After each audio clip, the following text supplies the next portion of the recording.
বন্ধুরা, শ্রাবণী অমাবস্যার দিন ভগবান বিষ্ণু, ভগবান শিব, মা কালী এবং মা লক্ষ্মীর পূজা করলে তা বিশেষ আশীর্বাদ নিয়ে আসে।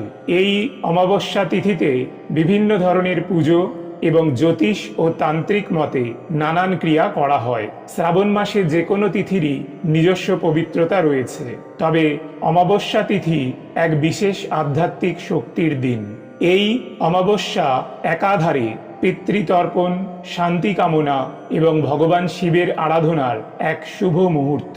শ্রাবণী অমাবস্যার দিনে সূর্য ও চন্দ্র এক বিশেষ অবস্থানে থাকায় পৃথিবীতে আধ্যাত্মিক শক্তির প্রবাহ বৃদ্ধি পায়। এই দিন বাবা মহাদেবের পুজো করলে পিতৃদোষ, কাল সর্পদোষ, আর্থিক সমস্যা এবং মানসিক অস্থিরতা কেটে যায়। এই দিন সকালে গঙ্গা জল দিয়ে স্নান করলে সবচেয়ে ভালো হয়। গঙ্গায় গিয়ে অথবা গঙ্গা